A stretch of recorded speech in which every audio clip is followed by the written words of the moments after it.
నమస్తే welcome to college TV. ప్రస్తుతం కామారెడ్డి డిస్ట్రిక్ట్లో ఉన్నాం. ఏదైతే ఈ నెల 27న జరగబోయేటువంటి టీచర్స్ ఎమ్మెల్సీలో ఎవరి వైపు గెలుపు అవకాశాలు ఉన్నాయి ఏంది అని చెప్పేసి తెలుసుకునే ప్రయత్నంలో భాగంగా కొంతమంది టీచర్లను టచ్ చేసే ప్రయత్నం చేస్తూ ఉన్నాం.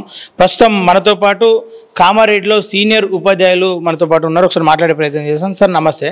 నమస్కారం అండి. సార్ మీ పేరు?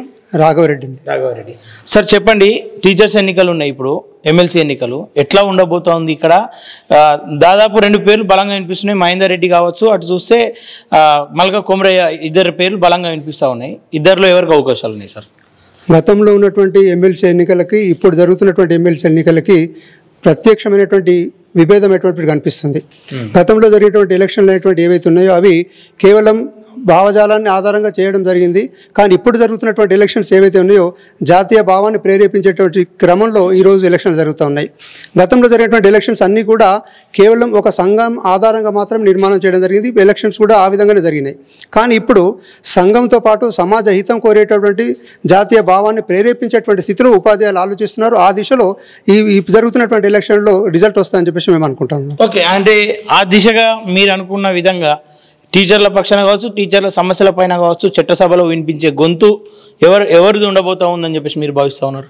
ఈరోజు ఉపాధ్యాయుల సమస్యల పట్ల మండలిలో ప్రశ్నించేటువంటి గొంతు కేవలం జాతీయ భావాన్ని ప్రేరేపించేటువంటి మల్కా కొమరయ్య గారు అయితేనే ఈ రోజు ఉపాధ్యాయుల యొక్క సమస్యల్ని అంటే సమాజానికి తెలియజేసేటువంటి ప్రయత్నం చేశారని చెప్పేసి ఉపాధ్యాయులందరూ కూడా ఈరోజు భావిస్తూ ఉన్నారు. అటు అంటే మల్కా కొమరయ్య గెలిచే అవకాశాలు ఉన్నాయని మీరు అంటా ఉన్నారు. అటు మహేందర్ రెడ్డి కూడా బలంగా టఫ్ ఇస్తూ ఉన్నాడు. అటు ప్రభుత్వానికి అనుకూలంగా పిఆర్టీ అనే ఒక పెద్ద సంఘానికి లోబడి ఆయన ఉన్నాడు కాబట్టి అటు ఆయన దిశగా ఎక్కువ టీచర్లు చూసే అవకాశాలు ఉన్నాయని చెప్పేసి భావిస్తూ ఉన్నారుగా. అయితే గతంలో ఉన్నటువంటి ఇప్పటివరకు గత ఎమ్మెల్సీలు అందరూ కూడా గత 10 సంవత్సరాలలో ఎమ్మెల్సీలు అందరూ కూడా పిఆర్టీ ఎమ్మెల్సీలే ఉన్నారు. అంటే వాళ్ళందరూ కూడా గవర్నమెంట్కి లాబింగ్ చేసిండ్రు. మరి గవర్నమెంట్కి లాబింగ్ చేసినప్పుడు ఎవరికి లాభం జరగాలి? సామాన్య ఉపాధ్యాయునికి లాభం జరగాలి. ఆ విధంగా లాభం జరిగినప్పుడు ఇప్పుడు వేరే వారిని ఆప్షన్ చేసుకునేటువంటి అవకాశం ఉపాధ్యాయులకు ఉండదు. కానీ దురదృష్టవశాత్తు వాళ్ళందరూ కూడా కేవలం ప్రభుత్వానికి తొత్తులుగా మారి ఉపాధ్యాయుల యొక్క సమస్యలను పట్టించుకోలేదు.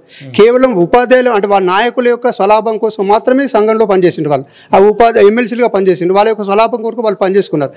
ఏ ఉపాధ్యాయుని కూడా వాళ్ళు లాభం చేయలేదు. కాబట్టి ఈరోజు ఉపాధ్యాయులందరూ కూడా ప్రత్యామ్నాయాన్ని వెతుకున్నారు. ఆ ప్రత్యామ్నాయంలో మల్కా కొమరయ్య గారు వారి కల్పిస్తున్నారని చెప్పేసి మేము అనుకుంటున్నాం. ఓకే, మల్కా కొమరయ్య గారు ప్రశ్నించే తత్వం ఆయన దగ్గర ఉందని చెప్పేసి భావిస్తూ ఉన్నారా? ఆయన కూడా ఒక విద్యావేత్త, విద్యా సంస్థలు అనేకం నిర్మించిండు.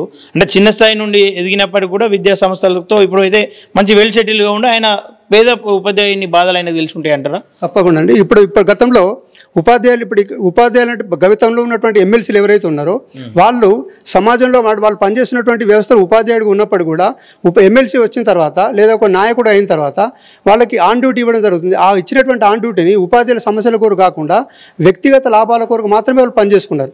సమాజం కోసం ఎప్పుడు పనిచేయలేదు, సంఘం కోసం ఎప్పుడు పనిచేయలేదు. కాబట్టి వాళ్ళు ఆర్థికంగా ఎదిగారు కాబట్టి ఈరోజు ఎలక్షన్లకు రావడానికి అవకాశం ఉంటుంది. కాబట్టి మాలాంటి మిగతా సంఘాలు ఏవైతే ఉన్నాయో పనిచేస్తున్నటువంటి ఉపాధ్యాయ సంఘాలకి ఓడి ఇవ్వట్లేదు. ఎందుకు ఇవ్వట్లేదు అంటే వాళ్ళు ప్రభుత్వానికి అనుకూలంగా పనిచేస్తలేరు కాబట్టి ఓడి రావట్లేదు.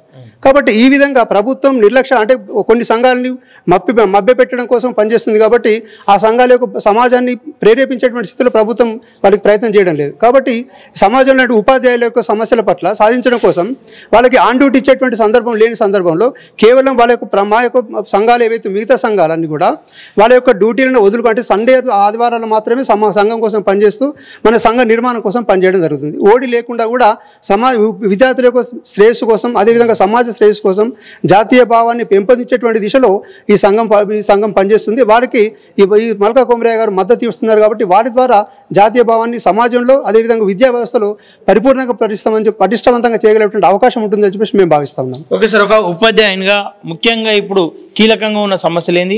గతంలో అనేక సార్లు కలెక్టర్ ఆఫీసులు ముట్టడి చేసే ప్రయత్నం చేశారు టీచర్లు. ఆ బదిలీల పైన అంటే ఆ ఇబ్బందులు పడ్డారు. ఆ సమస్యలు పూర్తి స్థాయిలో తీరినాయి అనుకుంటారా? గతంలో ఉన్నటువంటి ఎమ్మెల్సీలు దాని మీద ఎప్పుడైనా మాట్లాడినటువంటి సందర్భాలు ఉన్నాయా?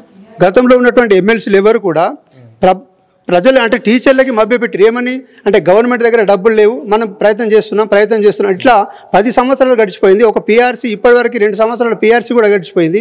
4 డిఎల్ పెండింగ్లో ఉన్నాయి.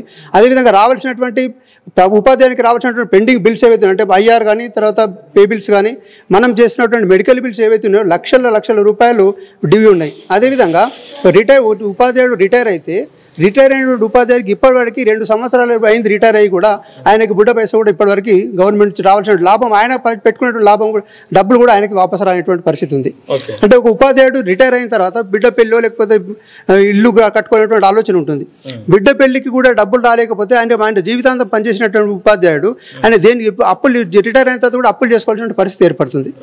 దీని మీద ప్రభుత్వం చాలాసార్లు కూడా చాలా సంఘాలు రిప్రజెంటేషన్ చేయడం జరిగింది. తెలంగాణ ప్రాంత ఉపాధ్యాయ సంఘం కూడా రిప్రజెంటేషన్ చేయడం జరిగింది. అనేక రకమైన ధర్నాలు కూడా చేయడం జరిగింది.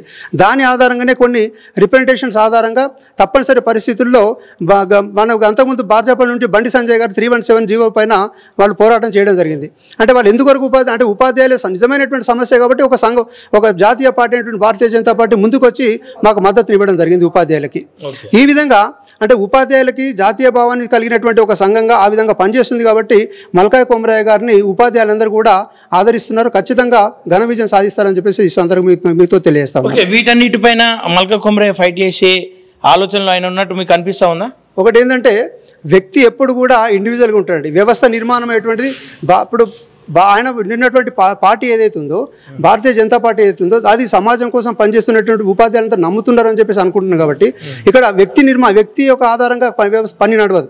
కాబట్టి ఒక వ్యవస్థ చెప్తుంది కాబట్టి ఆ వ్యవస్థ ఆధారంగా ఆయన పనిచేస్తాడు కాబట్టి ఖచ్చితంగా ఉపాధ్యాయులకు న్యాయం జరుగుతుందని చెప్పేసి మేము అనుకుంటాం. ఓకే సార్, తోటి ఉపాధ్యాయులకు మీరు ఏమన్నా పిలుపునియాలనుకుంటే ఏం చెప్తారు? ఎవరికి ఓటేసి మీ సమస్యలకు పరిష్కారం దిశగా నడిస్తే బాగుంటుందని చెప్పేసి, అంటే ఒక సీనియర్ కాబట్టి ఇప్పుడు ఉన్నటువంటి టీచర్లు మీతో పాటు పనిచేసిన వాళ్ళు మీకంటే సీనియర్లు ఉండే ఉంటారు. మీ ఆలోచన ఏ విధంగా ఉంది? మల్కాయ్ కొమరయ్యకి ఎందుకు ఓటేయాలి అని చెప్పేసి మీరు అనుకుంటా ఉన్నారు ఒక మాటలో? గతంలో మనం చాలామంది ఎమ్మెల్సీలను ఎన్నుకున్నాం. వాళ్ళందరూ కూడా చేసినటువంటి అంటే లాబింగ్ చేసి కేవలం ఒక ఎమ్మెల్సీ అనేటువంటిది కేవలం ఒక లాబింగ్ కొరకు మాత్రమే పనిచేస్తున్నటువంటి ధోరణితో ఇప్పటి వరకు కూడా జరిగింది. ఈరోజు మల్కాయ్ కొమరయ్య గారు కనుక గెలిస్తే ఆయనకి గవర్నమెంట్తో లాబింగ్ చేసేటువంటి పరిస్థితి అవసరం లేదు. అదేవిధంగా ఆయన ఉపాధ్యాయుల సమస్యల పట్ల ఖచ్చితంగా మండలిలో ప్రశ్నించడానికి అభిప్రాయం మాకుంది.